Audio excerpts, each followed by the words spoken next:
Hey guys, कैसे हो आप लोग। मैं आपका नीलेश पे बहुत बहुत स्वागत करता हूं इस यूट्यूब चैनल पे। दोस्तों, मैं लेकर आया हूं इस वीडियो में क्लास 10th वालों के लिए उनके गणित से एक काफ़ी इंपॉर्टेंट क्वेश्चन। जी हाँ मेरे दोस्तों, आप सब लोग जानते हो कि 16 फरवरी के बाद 21 फरवरी को मैथ का पेपर है और मैथ के लिए यानी गणित के लिए ये काफ़ी इंपॉर्टेंट क्वेश्चन है। 6 मार्क में आ सकता है आप लोग के बोर्ड एग्जाम में।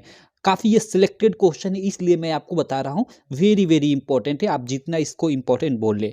चलो, क्वेश्चन क्या है आप लोग देख सकते हो, इसको मैं सॉल्व करा देता हूँ। बाकी अगर आप चैनल को अभी तक सब्सक्राइब नहीं किए हो तो चैनल को सब्सक्राइब कर लेना और बेल आइकन को भी दबा लेना, जिससे मेरी सारी वीडियो की नोटिफिकेशन आपको मिलती रहे। ठीक, क्वेश्चन मैं पढ़ता हूँ। यहाँ पे आप लोग देख सकते हो कि एक नाव पुल की ओर आ रही है। ठीक है, कोई नाव है किसी पुल की ओर आ रही है।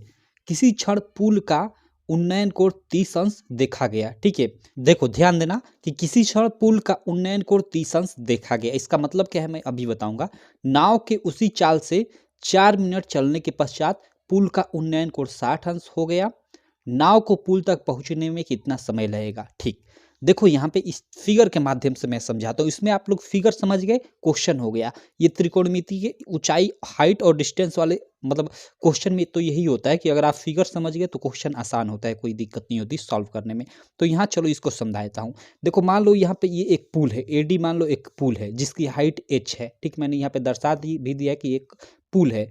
इधर से मान लो कहीं से मतलब नाव आ रही है। ठीक, इधर पुल की और इधर से नाव आ रही है, तो किसी समय उसका उन्नयन कोण इस पुल से 30 अंश देखा गया। यहाँ पे है ना कि किसी समय पुल का उन्नयन कोण 30 अंश देखा गया। तो देखो यहाँ 30 अंश ये उन्नयन कोण मान लो इस टाइम पे देखा गया। ठीक, और फिर क्या कर रहा है कि नाव जिस चाल से चल रही थी उसी चाल से 4 मिनट चलने के पश्चात पुल का उन्नयन कोण 60 अंश हो गया। ओके, मतलब नाव जिस चाल से चल रही थी उसी चाल से चल रही है और किसी क्षण बाद फिर उसका उन्नयन कोण 60 अंश हो जाता है। तो देखो यहाँ पे उन्नयन कोण 60 अंश हमने दर्शा दिया है।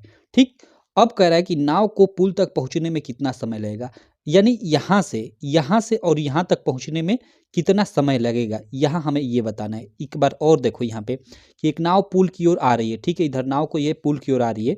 किस क्षण पुल का उन्नयन कोण 30 अंश देखा गया। ठीक है, किसी क्षण मान लो इस क्षण पे यहाँ पे 30 अंश पुल का मतलब यहाँ पे उन्नयन कोण देखा गया। ठीक है, नाव के उसी चाल से 4 मिनट चलने के पश्चात नाव क्या कर रही है कि यहाँ से उसी चाल से 4 मिनट तक चल रही है। समय दिया है कि 4 मिनट चल रही है और यहाँ मतलब किसी बिंदु पर पहुंच जा रही है जहाँ से इस पुल का उन्नयन कोण 60 अंश हो जाता है।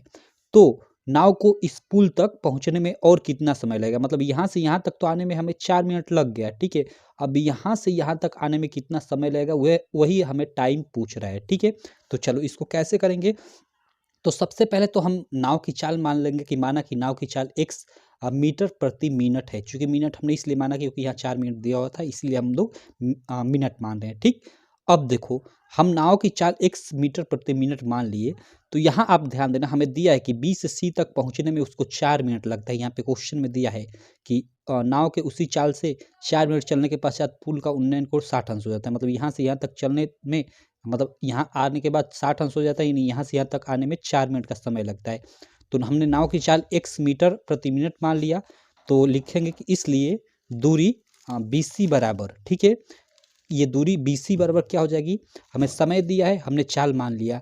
तो दूरी बराबर आप जानते हो कि चाल गुणे समय होता है, तो चाल x मीटर प्रति मिनट और गुणे समय 4, तो 4 यानी 4x। यहाँ से यहाँ तक की दूरी 4x हो जाएगी। क्लियर, ये आपको टॉपिक समझ में आ रहा है। यहाँ तक आगे चलते हैं। आगे देखो पुनः मानेंगे कि इस C से D तक जाने में हमें समय पूछ रहे हैं, यहाँ टाइम पूछ रहा है कि कितना टाइम लगेगा। तो उसी टाइम को मान लेंगे कि माना, चूंकि एक बार मान लिए तो एक बार फिर हम लिख देंगे कि पुनः, यानी फिर से माना नाव को C से D तक पहुंचने में T समय लगता है। ठीक है, क्वेश्चन में मेन हमें यही पूछ रहा है कि यहाँ से यहाँ तक जाने में कितना समय लगता है। एक बार हमने यही मान लिया, चलो ठीक है। उसके बाद लिखेंगे तब CD बराबर, मतलब यहाँ से यहाँ तक की दूरी क्या हो जाएगी। चूंकि हम शुरू में माने हैं कि नाव की चाल x मीटर प्रति मिनट है, तो यहाँ से मतलब यहाँ से यहाँ तक आ गई और फिर यहाँ से आगे बढ़ रही है, तो उसकी चाल तो वही है x प्रति मिनट। लेकिन हमने समय यहाँ से यहाँ तक मान लिया कि यहाँ से यहाँ तक आने में समय t लग रहा है। तो इस प्रकार इसकी जो दूरी होगी वो क्या होगी, चाल गुणे समय। तो चाल x और गुणे समय t, तो xt मीटर हो जाएगी यहाँ से यहाँ तक की दूरी। ठीक, अब देखो हम क्या करेंगे कि त्रिभुज ACD में ले लेंगे। ठीक है, त्रिभुज ACD में हम देखेंगे कि ये 60 अंश का कोण बन रहा है, तो tan 60 डिग्री बराबर ले लेंगे, और tan 60 डिग्री tan 60 अंश बराबर क्या हो जाएगा आपका लंब बटे आधार। तो यहाँ वही हमने लिया है कि त्रिभुज ACD में, ठीक है, ACD में क्या tan 60 अंश और tan मतलब tan थीटा बराबर क्या होता है आपका tan थीटा बराबर आपका होता है लंब बटा आधार, यही होता है ना। हाँ, यही होता है tan थीटा बराबर लंब बटा आधार। तो tan 60 अंश बराबर इसके लिए, इस कोण के लिए ये लंब है और ये आधार है, तो ये लंब, इसकी लंबाई कितनी है h है, हमने पहले से मान रखा है, तो h यहाँ पे लिख लेंगे और बटा लंब बटा आधार। आधार में क्या है हम लोग का यहाँ से यहाँ तक की बीच की दूरी, तो यहाँ से यहाँ तक बीच की दूरी हमने xt निकाला है, तो बटे में xt वही हो गया है। ठीक, अब देखो यहाँ से h बराबर क्या हो जाएगा, तो इधर ये आकर गुणा हो जाएगा, यानी tan 60 अंश गुणे xt, और tan 60 अंश का मान कितना होता है √3 होता है, तो √3 इंटू xt बराबर h हो जाएगा, और पूरा हम बदल देंगे तो वही h बराबर xt √3 ये आ जाएगा हम लोग का, और इसको हम लोग समीकरण 1 ले लेंगे, सिंपल। अब देखो, अब क्या करेंगे, उसी प्रकार हम लोग, जैसे हम लोगों ने त्रिभुज ACD में लिया, अब बड़े वाले में ABD में ले लेंगे, तो वही लिखेंगे कि पुनः त्रिभुज ABD में अब ये देखो हमें ये 30 अंश दिया है, तो इसके लिए हम लोग का ये लंब हो जाएगा, और ये पूरा हम लोग का क्या हो जाएगा, यहाँ से यहाँ तक आधार हो जाएगा। ठीक है, तो tan 60 अंश बराबर हम लोग का सॉरी tan 30 अंश बराबर क्या हो जाएगा लंब, यानी h, लंब का मान हम लोग का ये h है, और बटे में आधार, तो आधार यहाँ से यहाँ तक की दूरी और यहाँ से यहाँ तक की जो दूरी है दोनों को जोड़ देंगे, तो BC की जो दूरी हम लोगों ने निकाला था 4x, और CD की दूरी हमने अभी निकाला है यहाँ पे xt, तो 4x प्लस xt कर देंगे, वही हमने यहाँ पे 4x प्लस xt कर दिया है। ठीक है, यहाँ पे देखो अब tan 30 अंश का मान 1/√3 होता है, और ये h बटा 4x यानी 4x प्लस xt हो गया। ठीक है, अब देखो इसको इधर गुणा करेंगे तो 4x यानी 4x प्लस xt बटे में √3 और बराबर h हो जाएगा, पूरा पक्ष बदलेंगे, कोई चीज़ नहीं बदलेगा, तो h बराबर वही मतलब 4x प्लस xt बटे में √3 हो जाएगा। ये हम लोग समीकरण 2 मान लेंगे।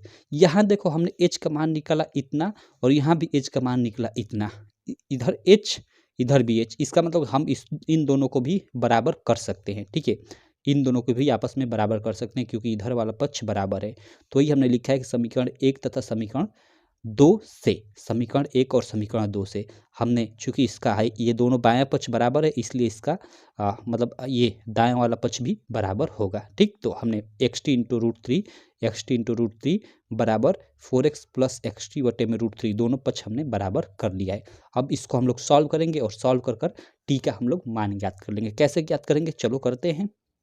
देखो ये xt इंटू मन समझना मतलब गुणा है। ठीक है, तो xt गुणे √3, और ये बट्टे वाला √3 इधर आएगा तो इधर गुणा हो जाएगा, तो गुणे √3 और बराबर इधर क्या बचेगा 4x प्लस xt बचेगा, सिंपल। ठीक, अब देखो यहाँ पे ये √3 गुणा होगा तो मतलब रूट में 9 होगा, और √9 बाहर निकलेगा तो 3 हो जाएगा, और 3 से इसमें गुणा होगा तो 3xt हो जाएगा, यानी 3xt हो जाएगा, और बराबर ये 4x प्लस xt है, तो 4x प्लस xt वही इसी तरह रहने देंगे। अब देखो क्या करेंगे कि हम लोग 4x को मतलब सॉरी उधर ही रहने देंगे, और ये xt जो है उसको इधर लाएंगे, तो 3xt माइनस xt बराबर 4x हो जाएगा। तो इधर देखो वही हमने इधर लिख रखा है, 1 मिनट देखो 3xt माइनस xt, उधर से हमने xt इधर लाया तो प्लस था उधर, तो इधर माइनस हो जाएगा, बराबर 4x हो जाएगा। ठीक है, या यहाँ से 3x में से x जाएगा 2xt बराबर 4x हो जाएगा, तो यहाँ से t बराबर हमें t का मान ज्ञात करें, तो 2x को उधर ले जाएंगे, तो ये 4x उधर है और बट्टे में 2 यहाँ पे गुणा है 2x, तो यहाँ पे बट्टे में आ जाएगा। ठीक, तो यहाँ से t बराबर ये x कट जाएगा, और ये 2 दूना के 4 2 आ जाएगा, यानी t का मान 2 आ जाएगा। और t हमने क्या माना था, हमने t माना था, यहाँ पे ध्यान देना आप लोग कि पुनः माना नाव को C से D तक पहुंचने में T समय लगता है, यानी यहाँ C से D तक पहुंचने में T समय लगता है, यही हमने T माना था। और हमें क्वेश्चन में भी यही पूछ रहा था कि उन्नयन कोण 60 अंश हो गया, मतलब यहाँ तक पहुँचने में 60 अंश हो गया, तो उसको पुल तक पहुँचने में कितना समय लगेगा, यानी यहाँ से यहाँ तक पहुँचने में कितना समय लगेगा, यानी तो यहाँ से यहाँ तक पहुँचने में उसे कितने समय लगेगा, तो 2 मिनट का समय लगेगा। कितना, 2 मिनट का। मिनट क्यों, क्योंकि हमने देखा शुरू में हमने मिनट प्रति मीटर माना था, मतलब चाल। ठीक है, तो इसलिए ये मिनट आएगा, तो अतः नाव को C से D तक जाने में 2 मिनट का समय लगेगा, ऐसे यही आंसर आपका हो गया। तो इस तरह से इस क्वेश्चन को आप लोग कर सकते हो, मतलब थोड़ा कॉम्प्लिकेटेड क्वेश्चन है, लेकिन अगर समझ जाते हो तो काफ़ी मतलब आसान भी है, बहुत मतलब ज़्यादा दिक्कत इसमें नहीं होने वाली। कैलकुलेशन काफ़ी आसान है, केवल समझने का बात है। अगर आप समझ गए तो मतलब ये क्वेश्चन काफ़ी आसान हो जाता है। ठीक, तो ये क्वेश्चन आप लोग के एग्जाम में 6 मार्क में है। जी हमें दोस्त दीर्घ उत्तरीय प्रश्न के रूप में आएगा, तो इस चीज़ को आप लोग याद रखना। ठीक है, चलो मैं मिलता हूँ आपसे इसी प्रकार की नेक्स्ट वीडियो में। बाकी आप बताना कि ये वीडियो आपको कैसी लगी। वीडियो अच्छी लगी तो चैनल को सब्सक्राइब कर देना, वीडियो को लाइक कर देना और अपने सारे दोस्तों में इस वीडियो को शेयर भी कर देना।